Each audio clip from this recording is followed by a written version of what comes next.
All right, welcome, Sister Girls, to another episode of the Sister Girls Book Club podcast. And I'm your host, Cherie. And today we have a very special guest. I'm excited. This author, you don't need an introduction, and you're not a stranger to our podcast, our book club. Just you the homie, right? But the last time we spoke on the record has been in 2018. And since then, you've given us the Seasons of Fidelity. I feel like it's a movie, just like it was a lot. And then we got Last Stop from Innocence, and now you're here coming out with the newest release with Needful Noir. Welcome to Takerra Allen. I'm so hyped that you're here. I'm so hyped to be here. So how are you doing? First of all, how are you doing? Like, just how do you feel? It's a lot. 2018 to 2023. That's a long time. That's a gap. Time and a lot happened. So I think most of all, I feel like really grateful to be here. And a lot of people would think that's odd with a lot of the things that I've gone through these past years. But I think that that's what I really pulled out of it all, was just being really thankful for every single day. So I just feel really good to be here. I feel good to be back to doing what I love doing so much. You know, a lot of people know, but I went through breast cancer. I beat that. And then I recently lost my sister. So there's been a lot of tribulations, but I have my family, I have my life, I have my readers, and I can't complain. Whole testimony, and I'm just like, woo, I didn't know you was going to jump that quick, but I was like, yeah, oh. And I know I kind of just went in there, but it's just honest, it's just true. Like, that is honestly how I've been feeling. That's probably the only good thing that came out of, the things you go through. It's just like, you realize that a lot of the other stuff that used to matter, it really doesn't. So it is literally like, I'm here. That's a blessing. That's it. Like, that's as far as it goes with me. So. All right. So you gave us that, but I want to back it up just a little bit, because now that we've opened that gate, I wanted to know, like, how do you feel like now coming back out with another book? I'm actually jumping ahead. So now we're going to have to go with the flow. I like it like that, though. You know what I mean? You have to go with the flow. We're gonna just vibe off. Yeah, we gotta go with the flow. Yeah, just be honest. My questions already was just like, how do you go from having to deal with breast cancer to suffering loss, and what made you decide? Because I remember in 2018, my question was like, oh, what made you want to pick up a pen and press publish and But what made you continuously pick up the pen from that point? Like, right? Because all of this stuff start happening, and like for a lot of creatives, that can cripple them. Like, it's so much. Like, where do you find? How did you say, you know what, I'm gonna go back to this and I'm gonna write a book? And then you see the time moving. And that's a tricky thing with social media. You see, it feels like everybody's moving so fast. Things are changing so fast. And when you said 3 years, almost 3 years, I was like, dang, it didn't feel like 3 years. So the compliment in that is, when you write a book, it stretches, in my opinion. So it doesn't feel like it's been that long until you said it, because you posted it, and I was like, 3, what? But how did you decide? So that's a gap. What made you decide to say, I'm gonna pick it up again and I'm gonna get back to it? Honestly, I was so frustrated with myself that I couldn't get back to it sooner. But a big part of writing this book was taking my time, allowing myself the time with it. So what made me, I never really stopped, in a weird way. Like, it was my therapy, but I didn't put the same pressures on myself that I do when I'm writing. Before I got diagnosed, I put out Last Stop October 2020. And I had already started Needful Noir. So Needful Noir was before Last Stop, I want to say maybe 50% done. So I was like, I'm putting out Last Stop, I'm going right back to this. So that was October. I got diagnosed in December. And then, like, my world stopped for a little bit, because it was like immediate, surgery, and immediate, this is the game plan. But once we got our plan, I started bringing my computer with me to chemo. The days that I was too weak to write, because that was something. You know, I would just I was watching, what was I watching? It's gonna be so weird. It has nothing to do with my writing, but what was I watching? Supernatural. I was binging Supernatural. Yo, I ain't gonna front because my mother loves scary stuff. So I I feel love like I'm horror. immune to like scary things, like any type of exorcism movies, or I've seen them all, like all of them. I love horror. So that was it. It was like writing Needful Norm and Supernatural. And that's what really got me through, like writing. Um, and it was so personal to me because I didn't even think I had in my head like I'm gonna put it out. It was just like something else to focus on, something to take my mind off of it. And I think that that's why I'm so connected to this book, because I got to put a lot of my emotions into it. Like if and that's another thing. I've never written a book as out of order as I have with this one. Mm-hmm. If I was angry, then I'm like, okay, I'm gonna write this scene where, you know, rage is here. And if I'm feeling, you know, lonely or sad or whatever I was feeling at the moment, I literally put it into my writing. Um, but the gap, as you asked about, is scary. You know what I mean? Like I was like, man, like I've been gone for a while. I try to stay consistent with communicating with Mm-hmm. my readers, because you know I don't take for granted how far I've come. I want to go farther, of course, but I don't take for granted at all what I have. So I never want them to feel like, you know, especially when I wasn't vocal about what I was going through. Mm-hmm. I didn't want it to be like, you know, she just disappeared off of the face of the earth. So I try to still, you know, promote older books and just communicate with them and let them know I was writing. I know they were probably like, Jesus Christ, you've been writing for 3 years. But, you know, I try to just still keep that connection with them. But I couldn't wait. I was dying to get back to this feeling. It is something very, very special for me. Like I have my husband, I have my daughter, and I have my family, and I have, you know, other business things. But when it comes to writing and putting out art and connecting with the readers, it is like a little special place in my heart that I don't know if I'll ever, you know, get over that feeling, and if I'll be able to survive without it. Like I really, it's a part of me now. So I couldn't wait to get back to it. That's great to hear because I think I remember when you posted it on Facebook, it was like, no, actually you told me in the email because I was trying to get you to do something else. I'm always trying to pull you somewhere. And I remember my heart I was like, what? I really was sitting up and saying, and I think I immediately hit because you know my life not line to you is through Lisa Marie. I always be like, well, Lisa, and I hadn't asked her for some reason. I hadn't just spoke. I had just emailed you, and then I was like, Lisa Marie, we need to talk, and she was just like, girl, and I was like, it was like I was a collective like. What do we, because it's like we don't know what to do, but it's like, okay, don't do nothing. But at the same time, it was just like you were like at the forefront of my mind and in my prayers. I remember I told my mom and I was just like, yo, like this is what like it's crazy because we don't see each other, like we're not BFFs down the street, but at the same time, it is a connection because you've come to behind the pen, we've seen, like we've hugged you, we've seen you in the flesh. Like it's not just like a virtual situation. And even if it was, it's still connectivity and community. And through your art, we've been able to like speak to you, like, you know, just connect off of that. And then I just was like, so like, it was crazy.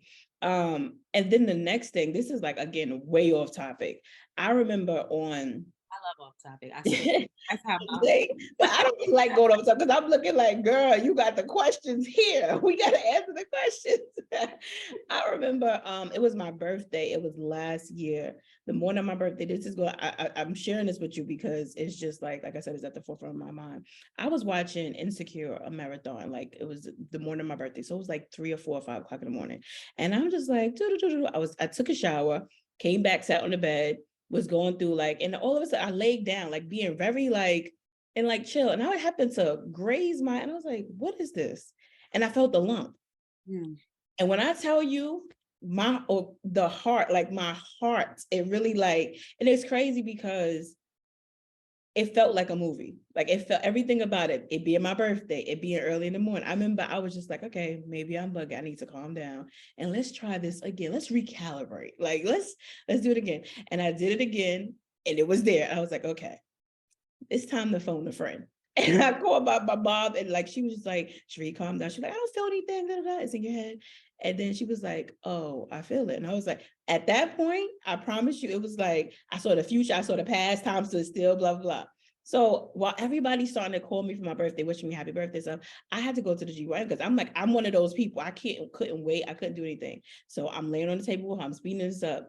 And she's like, I don't feel anything. So again, I'm like, okay, maybe we were bugging. And then she did the same thing. She said, oh, when she said, I started to cry on that table, like somebody was trying to take, and it was funny because it was like happy birthday at the receptionist and everything. And then I remember I had to get a mammogram, but I had to wait because it was my birthday December 30th. So like everybody's on vacation and stuff. So it was a period of time I had to wait. And so of course, I'm just like, girl, what's going? It's like that waiting game. So then we get to the mammogram, and I'm not 40 yet. So in my mind, when I turned 40, whenever that was, I'm still not 40. I was like, well, it's gonna be a thing with me and my best friend. It's gonna be fun. It's gonna be like a thing. Like we're grown now. We got to do mammograms. I was so jittery. I was so like scared. And I didn't go with my mom because my mother had just got out the hospital, so she couldn't go with me. And I'm a mama's girl, so it was like extra. I'm like by myself and I have to go through this. And I just remember, this is the point where I'm coming to you. I just remember, and I was like, for some reason, I don't know why, because I remember I told him, I'm like, Takerra went through this. Like, you can get through it. Like, you're not like gonna like die. You'll be okay. Like, you'll get through this part. And I remember, because I have bad anxiety, so I was literally having like a whole meltdown in the changing room where you got to do everything and like because I wasn't prepared for it, and because I hadn't had one. It was so many things that I wasn't I just didn't even think about certain things. And I remember saying, I was like, Sheree, you'll get through this. Like Takerra had to go, like she out here, doing the fight, the good fight. You gotta relax. And I was just like, I don't know why you came to my mind, but you did. Like you just came, like you were at my forefront because my aunt, she went through breast cancer, but you literally, it was you and my aunt. Yeah, came through my mind, and I was just like, if they had the strength to go and do it, and then they had to actually battle it. Because in my mind, I was like, Lord, I don't pass the cup. I don't want this one. I ain't the strong soldier. I can't do this one. And I was like literally melting down. So when you shared that story, I remember when you said it at the end, you was like, if it can just inspire or just whatever. But it really helped me because I was just like, yo, she's a regular woman just like me. We talk the same talk. We have similar accents. You from Jersey, I'm from New York, so a little bit different. But we have the same swag. So I was like, if she can do it, like it was just it was very real for me. And I just wanted to share that. Like I said, it was a very complete. Thank you. Deviation, like unlike any other that I've ever done before in an interview. But it really was, it was a moment. I appreciate that because I really battled. I'm sure you know my personality with girl, camera. So, but after the battle with it, I came to the conclusion. I was like, you know what, this was a big thing, and I'm young, and I need to let people know it can happen. Mm-hmm. And more important than it can happen, you can save your life. Yeah. Act fast if you're proactive, if you do all your preventative care, so after that debate, I made the decision to come out and say it. So that really means a lot to me that you shared that. Yeah. I feel like I made the right decision, Yeah, and I didn't tell anybody till like eons later. Like I told my family and friends, but it was just because people instantly get scared, and I was okay. But I'm at that spot where like every 6 months they have to keep on making sure, and that's like I'm like, wait, well, hold up, I thought this was over. All right, pack it up. They like, no, we got to keep. I was like, I can't go do this. Like, y'all got to relax. Actually, I got to take. It's June. Yeah, I have to take another mammogram in June. But the idea is just that. It's awareness. It really, especially for Black women. And you think, I don't know, you think older. I don't know why I didn't think that I could go through that at my age. It was just something I never anticipated. I was never. But you were somebody who was just like, well, she went through it. I can get the courage. Don't ask me why you became one of my she-roles, but it normalized it to me. It was like a normal person this is not a Lifetime movie. Yeah. All right, so let's deviate a little. Let's turn the page a little bit. I can't say I like want you to go to let's go to a great space. So one thing readers love about your work is your rawness. You don't write, you don't go with the flow, you create it. And I like that about you. So what story from your catalog gave you the confidence to do that? Or did you come out the gate with that? um hmm. I feel like it's always been in me, but I probably really saw what I did with Devout. I want to say that was a turning point for me. Mhm. Um, you know, with Thicker Than Water, Heaven's Hell, V Restricted, Mhm. they were urban fiction books with romance in them, and sometimes Mhm. a little drama. I think once I got to Devout and I was like, am I gonna do this? Like, am I gonna make him crazy for real? I'm just gonna make him regular urban fiction Mhm. guy crazy. And then I was like, no, you know what? I'm gonna make him, really crazy. I want to see what they gotta say about it. And I think once I decided to do that, it was so freeing. And then like I was nervous, but then to see the way people responded to it, and I was like, oh, okay, so I can start really doing my thing. I can start blending the craziness in my mind with what I write. So I think that was definitely a turning point for me. Yeah, I can see that though, because you wild out. I'm just saying. I'm just saying. I had never read a character, so I'm just like, all right, now is this it's given demented, given psychopath, it's given a lot, but I'm gonna flow with it though, because it's good. I I was did not expect people to like really like him. Like I thought, okay, maybe they would understand, but I because you mean, humanized him, like in a way. He was very. It was a little moment. We was all just like, why do we need to get checked out? right. But yeah, I would say that was a turning point for me. Yeah. So the landscape in the Black literary, the indie community specifically, has changed a lot since we last spoke. We now have book content creators, podcasters, influencers, book clubs. The list goes on and on. But what I find most interesting is now that everyone is voicing their opinions, there is an overflow. And that can stifle a creator, because every time you look, there's somebody talking about we should be doing novellas, and they don't. And then it's the people that say they want a longer book. Then it's people that are like, I only want a standalone and not a series. Then it's like, you know what? Why aren't your books on audio? I can't take it if it's not on audio. I won't read it if it's not like this. If it doesn't have a happily ever after, why are you doing this? If it Girl, has, you been in my inbox, like it's so much. It's like it's so at one point I was like, okay, because we try to forecast a lot in Sister Girls Book Club. I really try to use a forecast of what might be hot, what might be in, what might not be, especially when it comes to social media, right? And so I'm just looking and thinking, and I was like, I knew that TikTok was going to blow up for book content creators. It was just going to be, this is their time. That's what it is.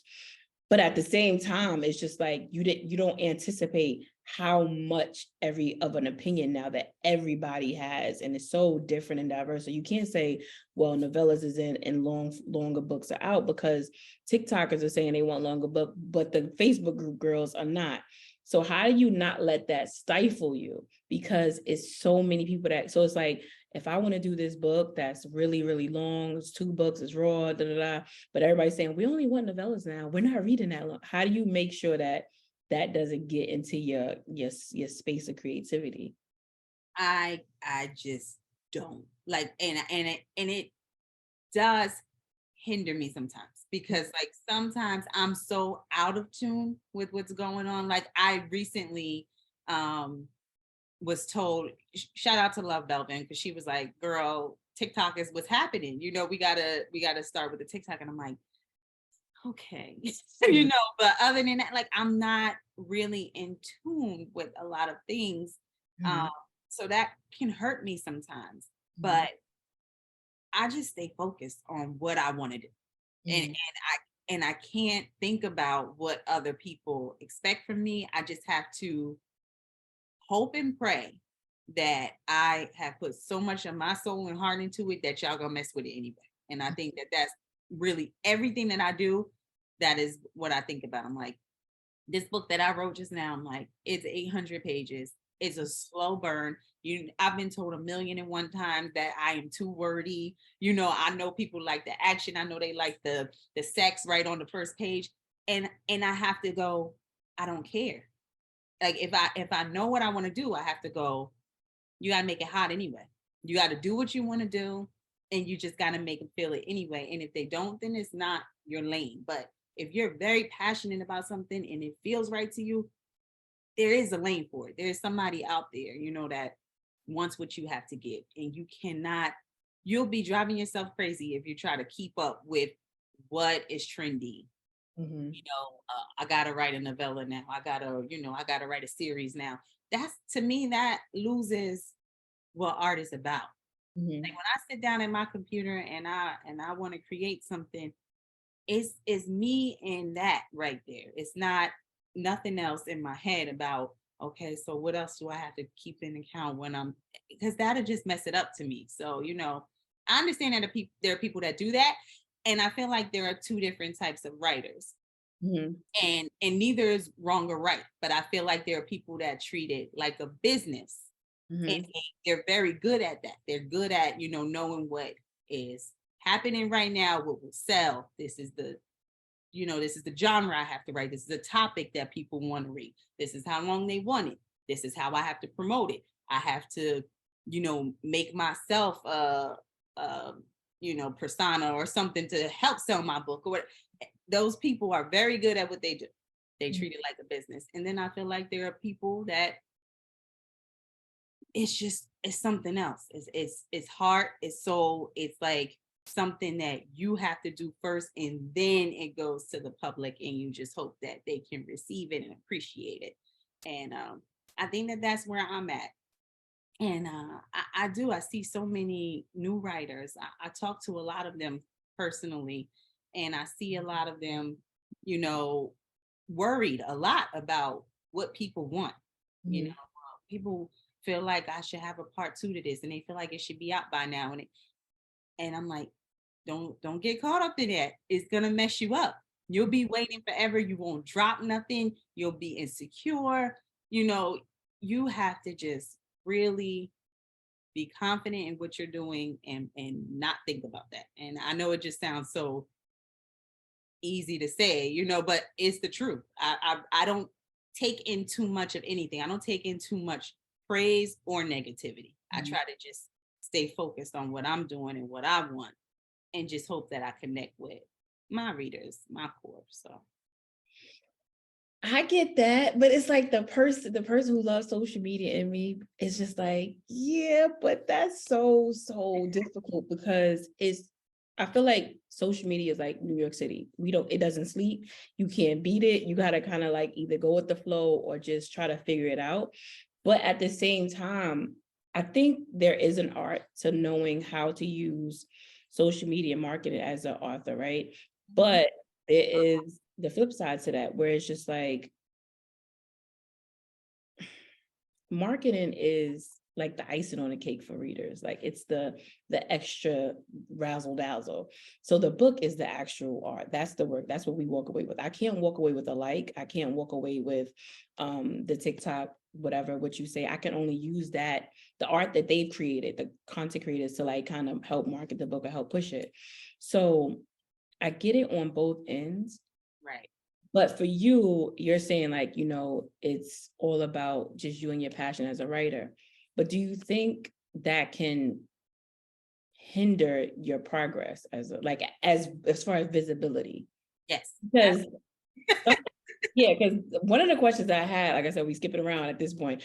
High visibility, people confuse that with impact.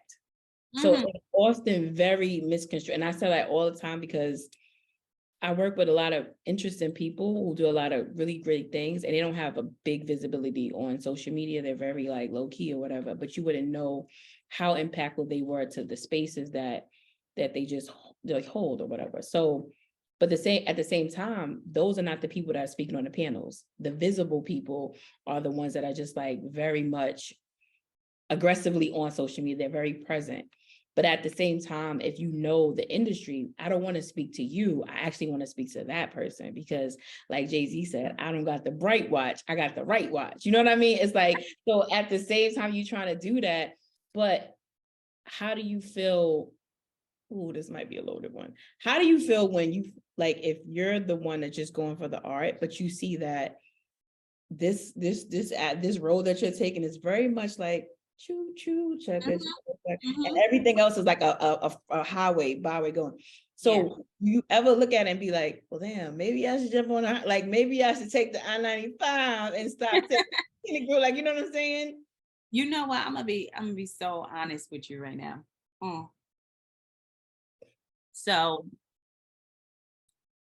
I know exactly what you're talking about, and I make the conscious decision not to, like, and I'm okay with that. And I think that a big part of that is knowing what your goal is.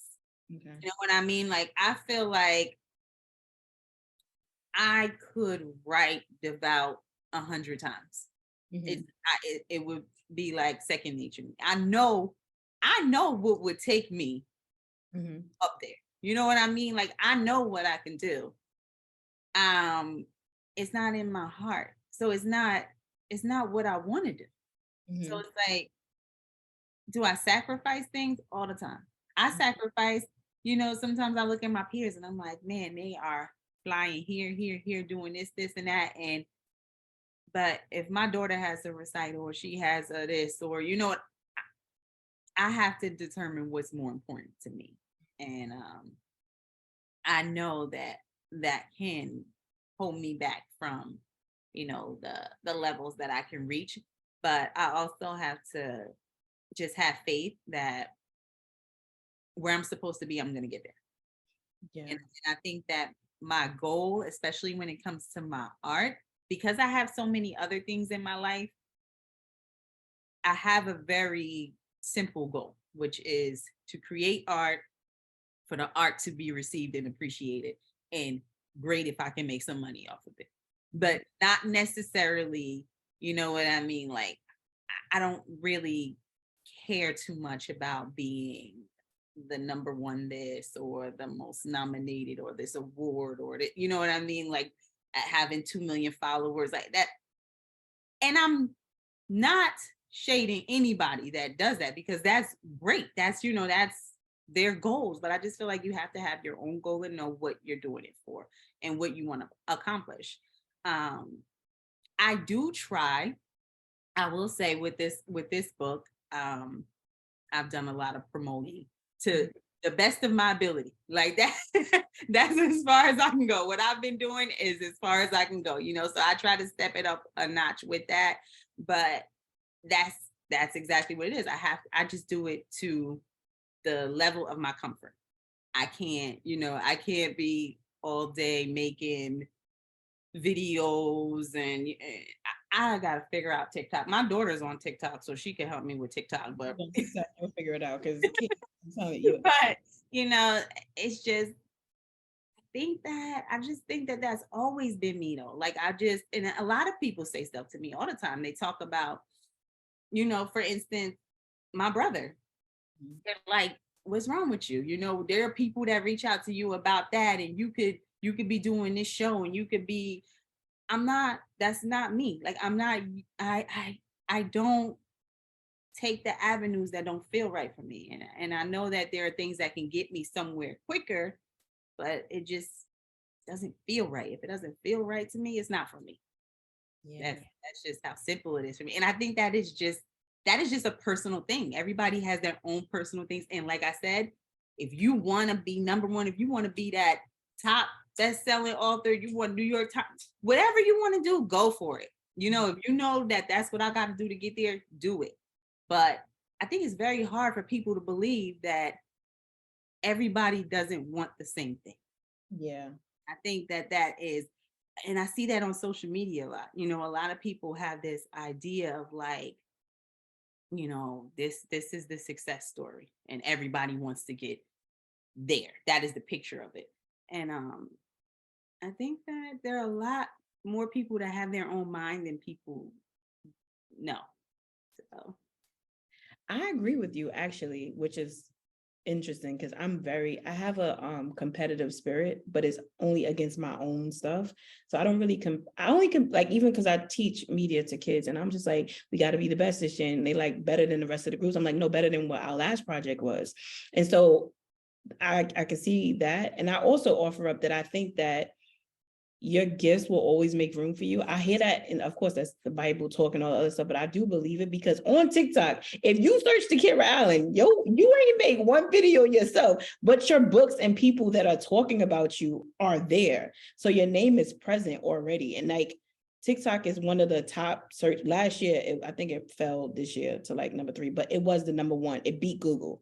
So if I could go on TikTok and search your name and you still pop up without you doing anything, that means your work is still the art carries. You know what I mean? It's going to be transition. Like people are going to say your name in spaces that you're not present for. And so while you're like, I got to learn TikTok, I got to learn TikTok. And in my mind, I'm like, she got to learn TikTok. She got to get on TikTok.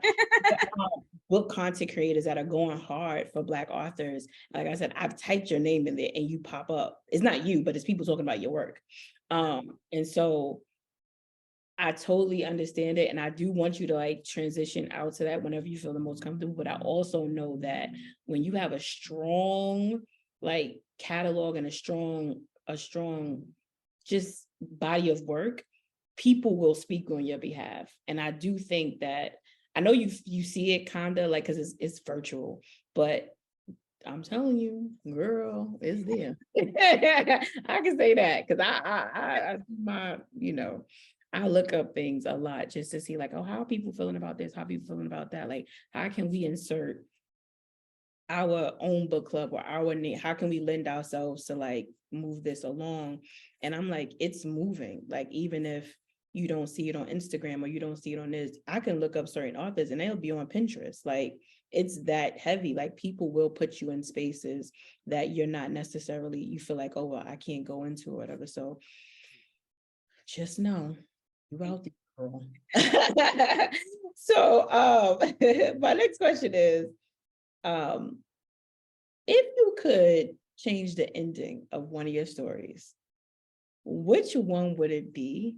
And how would it end? That's very loaded, but I've always wanted to know because I'm like, dang, this could have ended. What book would it be? Or what character, if you could have killed somebody, or like what could you have like just gave a little more like, let me do this?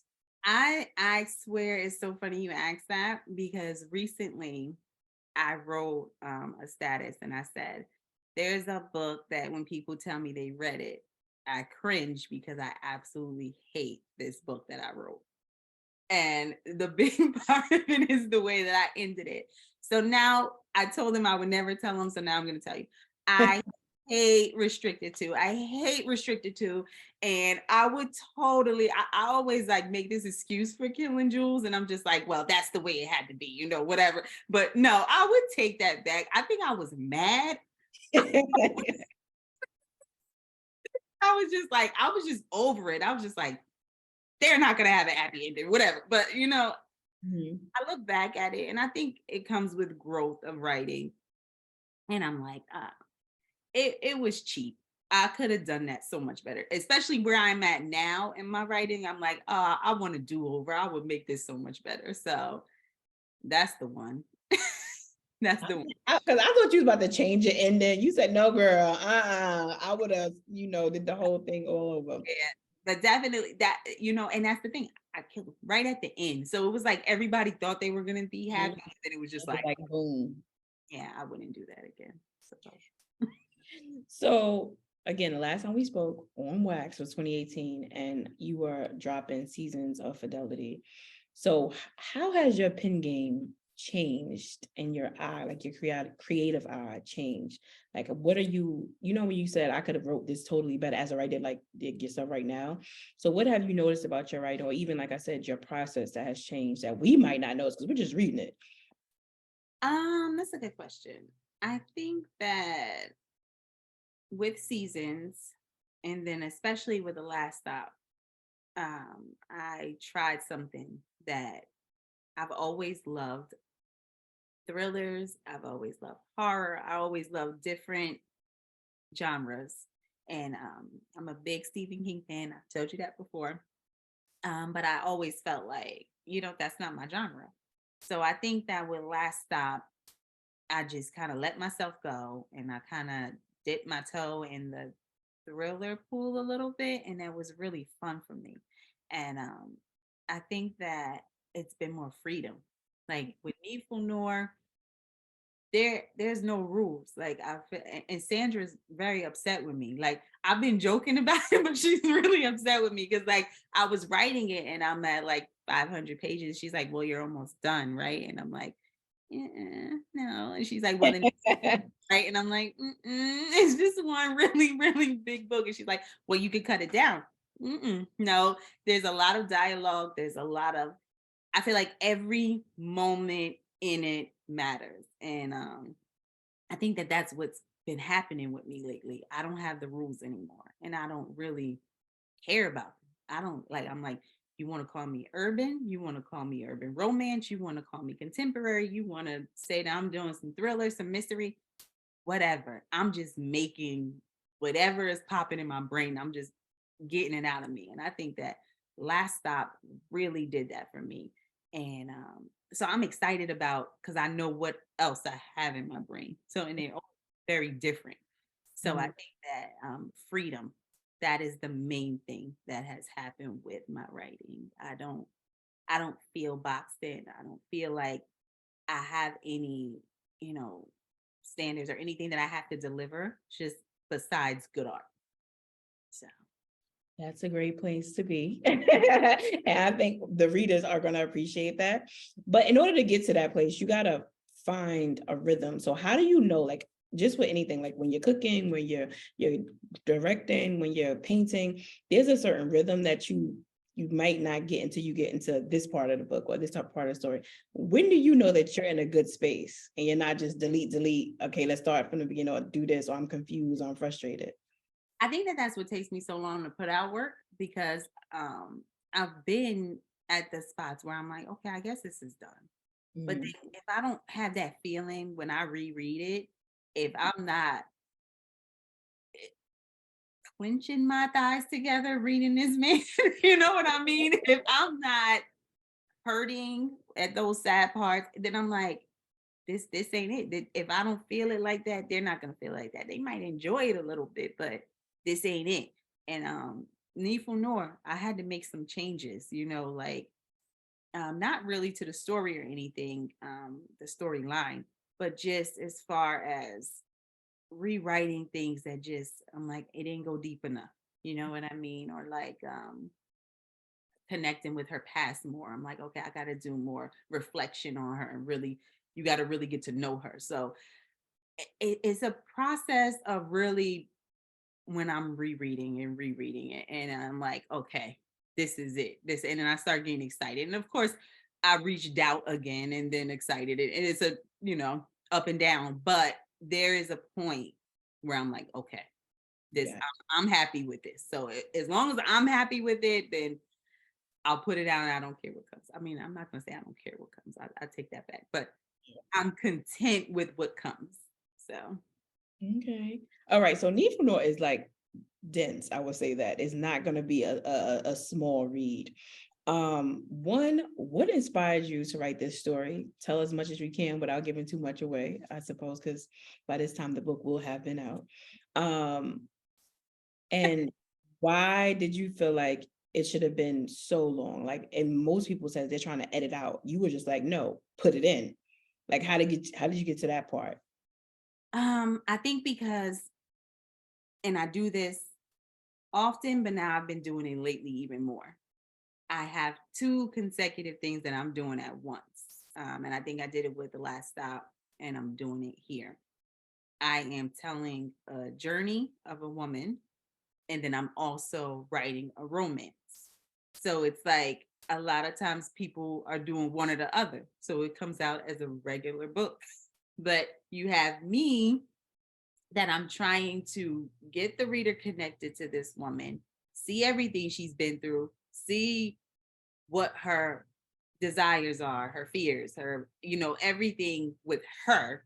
And then at the same time, really get you connected and invested in their love story at the same time. So it it is what makes it go a little slower and build a little more. But I just feel like, to me, it was important because it made everything so much more intense.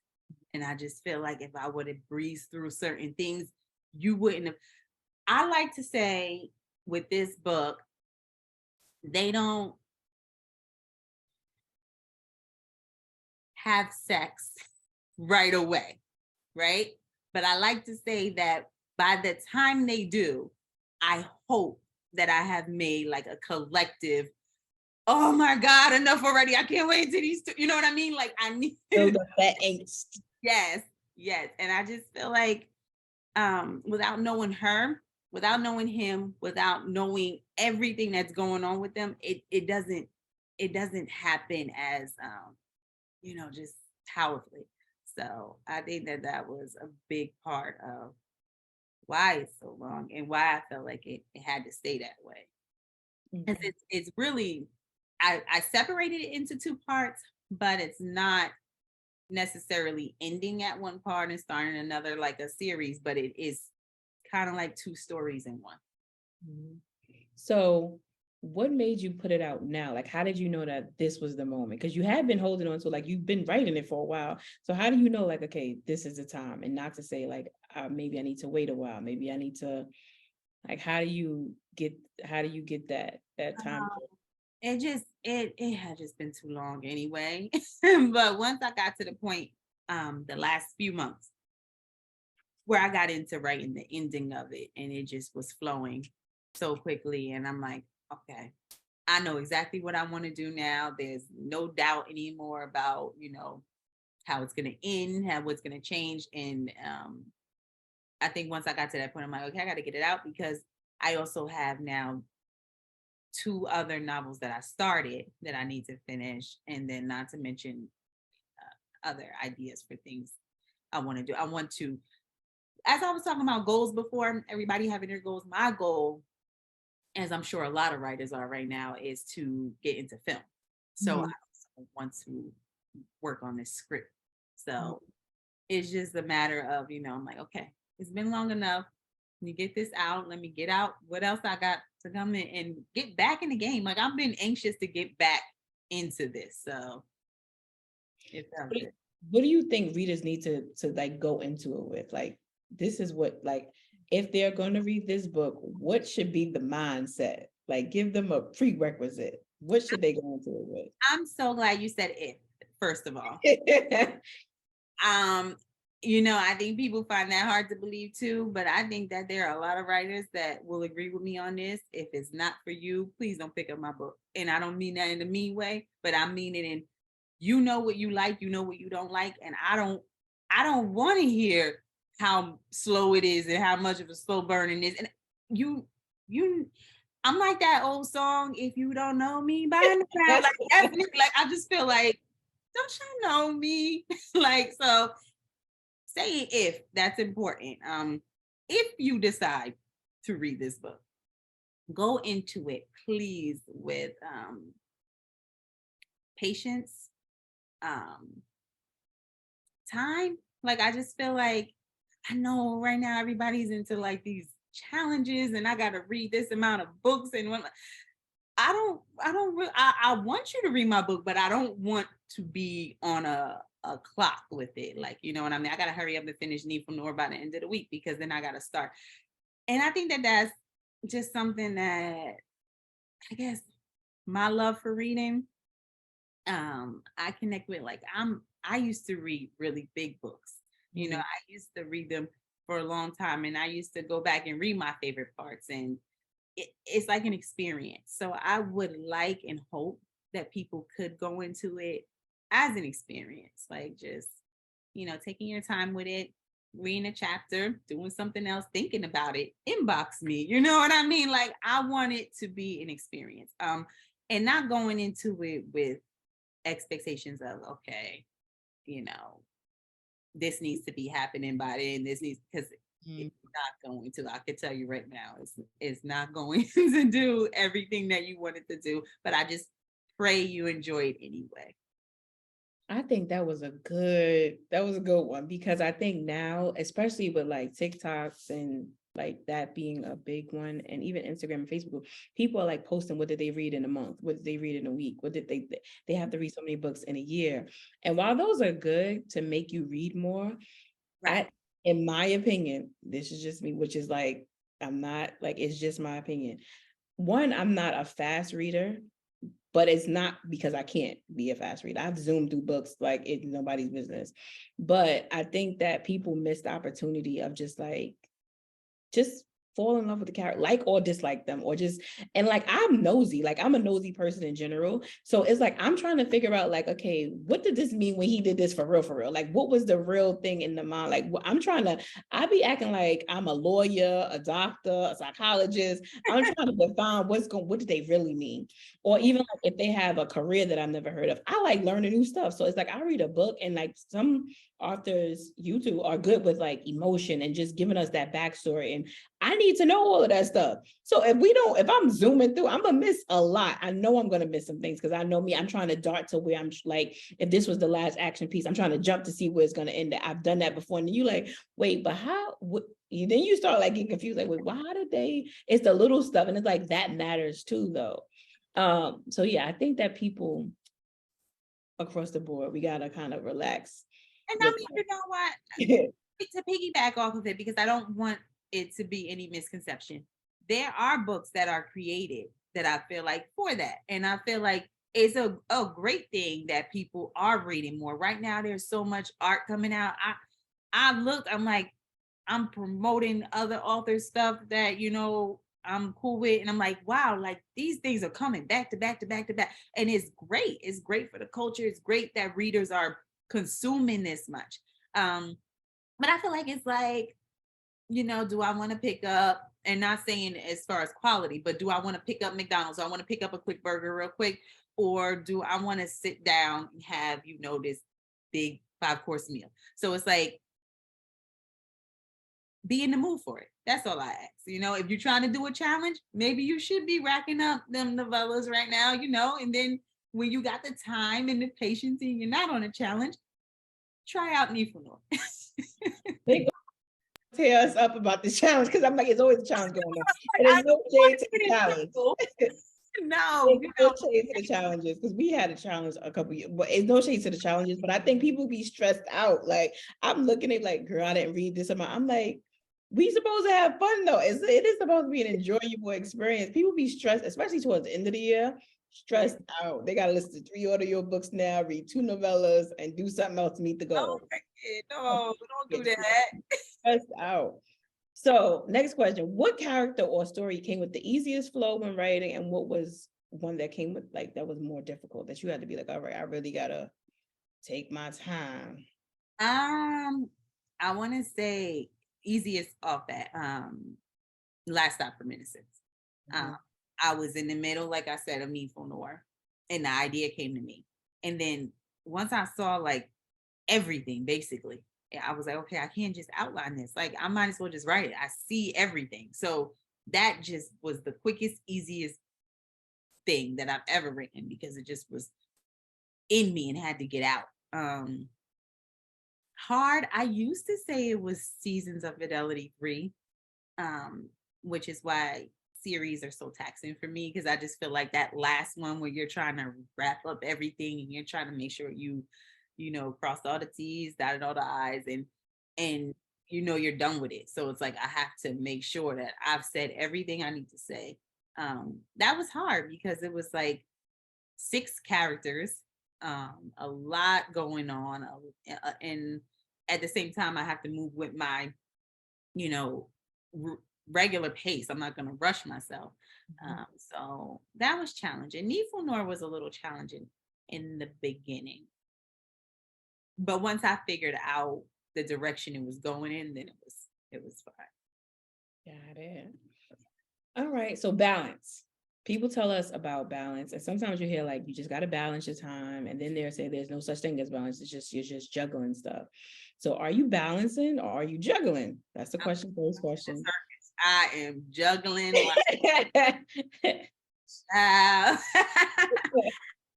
first of all, I wish I could be as conditioned as some of my peers. They say things like, we're going to do this writing challenge today. We're going to get out this amount of words. I'm like, whew, more power to you. Like, I can't do it.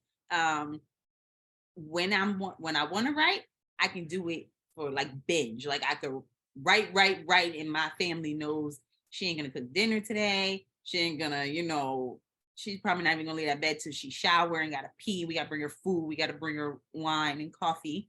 And then there's those days where it's like, I can't write anything. It's just not coming to me. But at the same time, I have a daughter, a very active daughter. She's in theater, she's in dance. So I wrote Needful Noor at dance classes. I wrote, like I said, I wrote it, during chemo and all of that stuff. I wrote it in hospital beds after surgery. I wrote it. I'm always juggling. I'm always doing 2 things at once, maybe 3 things at once, but it works for me. Like, so what does self-care look like for you? Because you got a lot going on. What does it look like to make sure that you're okay? What does that look like for you? Being okay with something not getting done right now. I think that that's really important for women. I talk to a lot of women in my family, my friends, and sometimes I have to tell them like, okay, it's all right. And they're like, what do you mean? I'm like, I'm so tired and then, but I gotta cook dinner and I gotta clean the bathroom and I gotta vacuum and I gotta. No, you don't. I'm not saying be nasty, but I'm saying like, what is gonna happen if you don't do that right now? What is gonna happen if you order out? Sometimes, yeah, it's more money for this, but you're paying for a convenience. You're paying for your peace. You know what I mean? Like, what's gonna happen if that just doesn't get done right now? And I think that as women, we just feel like we have to do everything on a time limit, like, or the whole world's gonna crumble, and it's not. It's not gonna crumble. Nothing's gonna happen if you are 10 minutes late to something. You know what I mean? Because you're finishing up something else. Or nothing's gonna happen if you take a day off and you just sit in bed all day and watch TV. Like, nothing's gonna happen. So I just feel like that is my self-care right now. I'm literally doing what I want to do. Like, and I think that that was a big thing that came after um getting over, with my health thing. And then especially now with my sister. Like, losing my sister was so abrupt. It was so like a shock to me that I am literally now like, I'm doing whatever makes me happy. Like, and I feel her telling me that. Like, I feel like her life was just taken from her so shortly and she had no idea her last day was her last day. So it's like, that could be any of us. So, you know what I mean? Like, so now I'm just at the point where I'm like, my self-care is I do what I want to do. I really, if I don't want to do it, I don't do it. And I don't feel bad about it. That's it. I'm saying no to things. I'm saying maybe to things. I'm saying, forget it. We'll figure it out. Let's do it. Like, that's what I'm doing right now. I like that. Yeah, I'm with you on that because I lost a few people at least since 2019 to now, and it's just like you gotta read like what's important. That's the like, what is this? Like, what are we doing? What are we arguing for? What are we not laughing about? Like, you start, and then everything seems so minor. It gets very like minor. But that's another thing too, because in dealing with grief and loss and just even just life, everything becomes very minor. Like, everything becomes very minor. So sometimes that way you can't find that motivation to keep going. So how do you make sure that while you are living in where things are not, if I don't want to do what I don't want to do, but also being conscious of like I feel like you live a purpose-driven life, right? That's just me giving you what I think. You could say no, it's not, but but I feel like you live a purpose. Like, you feel like I have a purpose and I'm living a purpose-driven life. But I do think that sometimes when you have a lot of grief or anything like that going on, it does rearrange your emotions, and sometimes you're not without consent, put it like that. Your emotions might shift without consent. So how do you make sure as a creative that you're in tune with your emotions enough to know that, okay, this is where I'm at, but also knowing that because I have a purpose and I live a purpose driven life, that I don't deviate too far left where I can't jump back on the the bandwagon, and that could be for other authors and writers out there because everybody's going through something. Yeah, absolutely. I think that I've actually been told recently, like, are you numb? You know what I mean? Like, I don't think that I allow myself to just get consumed by what I'm feeling at the moment. And I don't know if it's healthy, unhealthy. I don't, I just know it works for me. And if I find myself, I allow myself a little bit. Okay, I'm feeling sad right now. Give myself a little bit of time. But then I'm like, okay, let me go and writing really helps. Go into another world. When I write, I literally, it's like being able to step outside of the real world and just take a break from it. And I think that that's why I use it as my therapy a lot, because it's like becoming somebody else for a little bit. And that helps me. Like I said, I don't know how healthy that is, but hey, I feel like all of that too. That's all subjective. What we should be doing, what we shouldn't be doing. I just feel like whatever gets you by. I mean, obviously, you don't want, like, don't do crack or something. I'm just saying, like, what gets you by as far as, handling your emotions. So, Anything, but don't do crack. yeah, like whatever gets you by, like, no, not that. But Crack is whack. but yeah, that works for me. I'm not gonna say I don't have my moments. And then, like I said, when I have them, I allow myself to have them, and I don't feel guilty about it. I'm like, for instance, Needful Noir. Um, my editor, I had a deadline. I told them it was gonna be to you by this time, and then was it my sister? I don't know what, something happened, and I just was like, I can't. You know what I mean? Like, it's not gonna happen. It's gonna be another 2 weeks, and I don't feel bad about it. I just take my time, regroup, move on. So That makes sense and it works. And I think that I think more people need to do it. It would help them like just take the it's a lot. It's a pressure. I'm a Capricorn, so I feel pressured even when I create pressure, and I feel like it just has to be a certain way. And so I get that it's very hard, but I think somebody's going to be helped from you saying. I think that's a big gem. My next question is, we're almost done. I got like 2 questions. This question is, you are an inspiration to other authors, readers, and all that stuff. Is that a heavy crown to wear? And then also, where do you find inspiration from yourself? Like when you need to get that creative feel, like what do you watch, listen to, read, travel? What is it? um I I don't, maybe because I don't take myself so seriously. Um I don't I don't feel like I mean, don't get me wrong. There are some authors, there are a lot of authors, but there's a specific group that I adore, and they let me know how much I've inspired them. They show me a lot of love.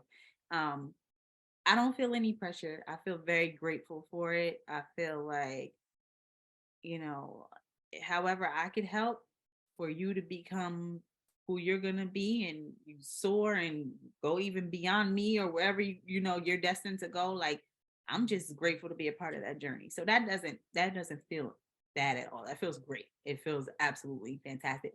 Honestly, I encourage everybody out there to do it. If you are inspired by somebody, let them know, because I think that a lot of times we get caught up in, what we're supposed to be, how we're supposed to act, and you get self-conscious about letting people know what they mean to you.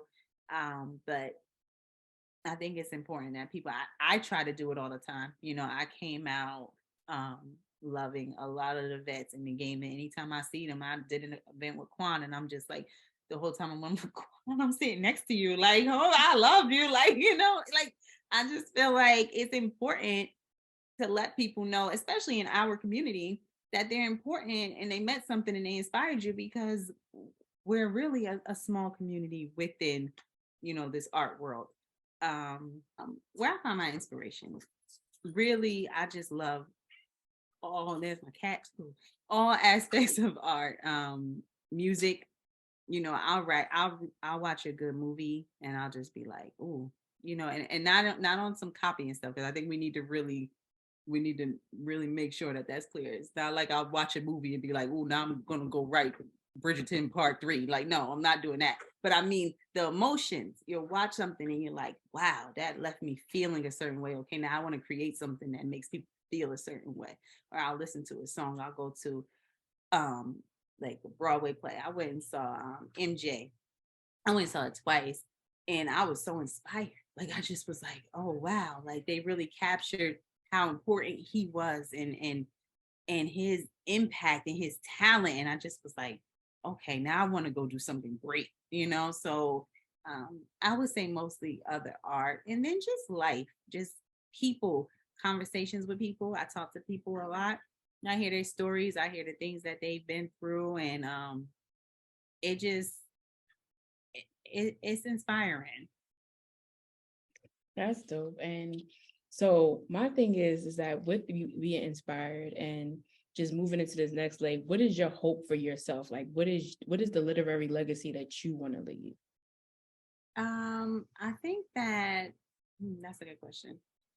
So mostly I just want to hopefully um leave the legacy of just being true to my art. Like, just kind of maybe making a new lane in something. You know what I mean? Like, I feel like that I blend things a lot, and I feel like I want to help people feel okay with that. I want people to feel like they don't have to come out and stick to, I'm an urban fiction writer, so this is the kind of books that I have to write. This is what my characters have to be doing.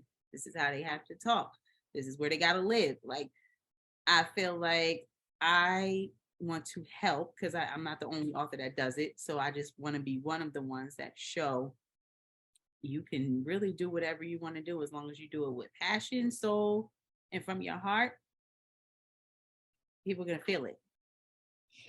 I know that's right. All right, flash questions, because we always got them. So you got to ask them really, really quickly. You can't think about it too much. All right.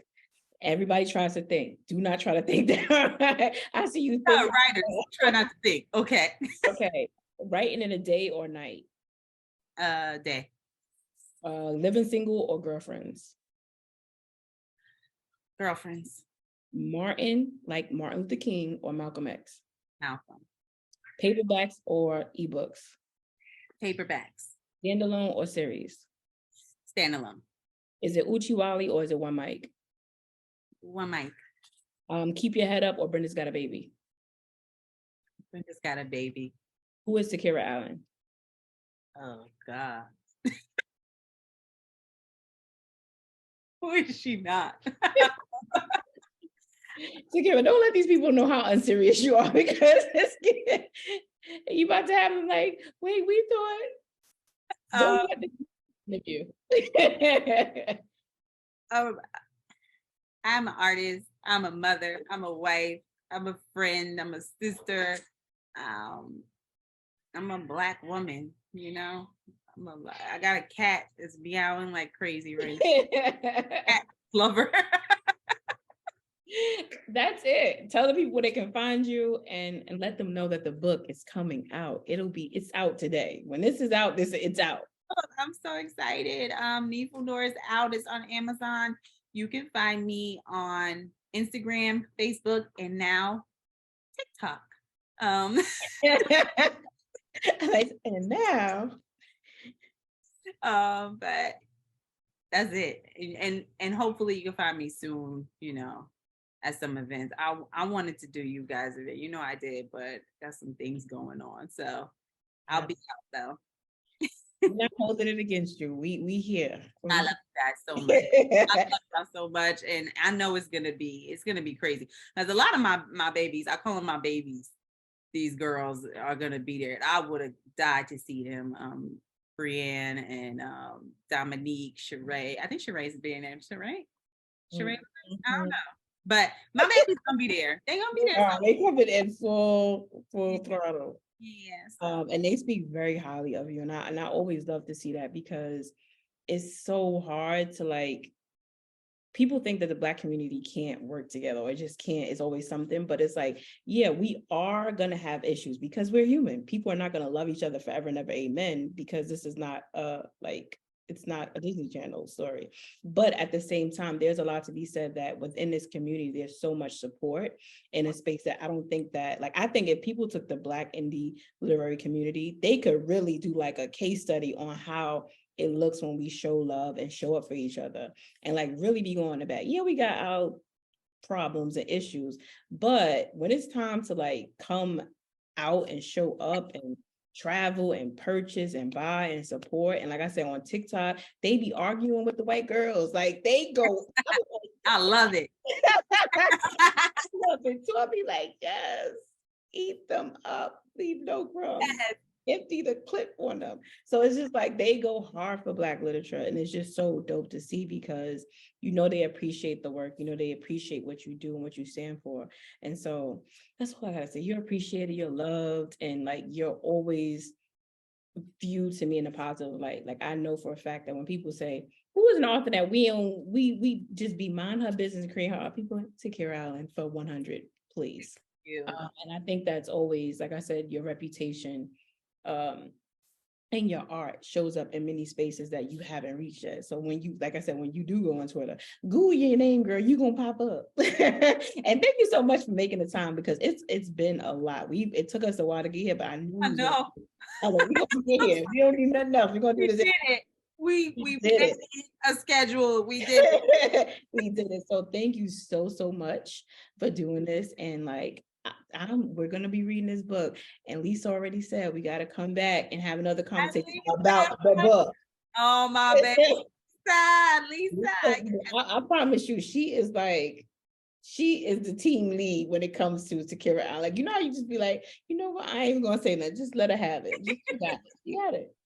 We all just fall into her formation. Like she got this, and we just whatever you say, you got it. I'm not about to fight you. So I love it, and thank you again. I really appreciate it. For real, like no, seriously, like I appreciate the support, the love so much. There are a lot of, there are a lot of authors out there right now, and there's a lot of readers out there right now, and I think that there, people go with the trends, and that's okay. But then there's those people that like I really appreciate because they, even if they mess with 100 other authors, they still show me love. They still, when I come back after almost 3 years, they're still here, like waiting for me. So I don't take that for granted. I am so grateful. I remember, and I'm going to say this and be very honest, I remember when I first came out thinking that Sistah girls, I was like, they would never have me there. They only like romance people. Yeah, I think we probably, I don't care what nobody say, that first event, people didn't know what was going to go on because we had like an equal amount of urban authors and we had Black, and that was a real conversation because we were like, we've only seen urban and we've seen Black romance. We've never seen it combined. We've never seen it in the same, and we've read everybody, like we read all genres. And so that was a real conversation. It was just like, well, what is this going on? It was like, well, we from New York. And then Lisa and like they're from Philly and me and Saeed is from New York. So we ain't never scared. It's just like, what, like, it is what it is. Y'all can, the same person who's going to be on this line is going to be on that line. And it worked. And I think that was like a real shift. It was. You guys are a part of that. I feel like now there's a lot of blending right now. There's a lot of, you see romance authors and urban authors, and now there's even the urban romance kind of genre that has been created.